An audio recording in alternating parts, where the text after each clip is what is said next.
आता आपण लिहावे नेटके या पाठातील संवादाचं सादरीकरण करणार आहे.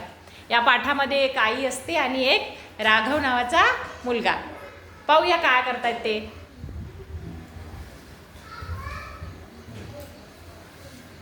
राघव निबंध इतका छान लिहिला आहेस, पण किती खाडाखोड अक्षरे, किती खराब आहे.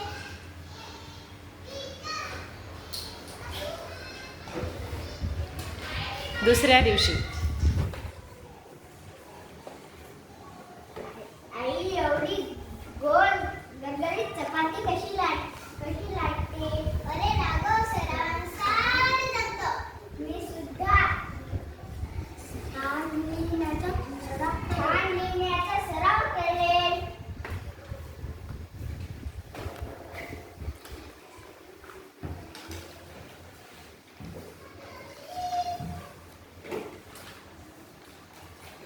पुन्हा 15 दिवसानंतर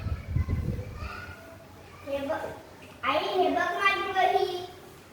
किती सुरेख अक्षर काढलेस. भरपूर सराव केला वाटतंस. खरंच आई, तू म्हणली ते खरं आहे. सरावाला सारं जमतं. शाबास. सराव केल्यानंतर सगळ्यांची अक्षरं छान येतात की नाही. तुम्ही करणार मग सराव. टाळ्या वाजवा दोघांसाठी.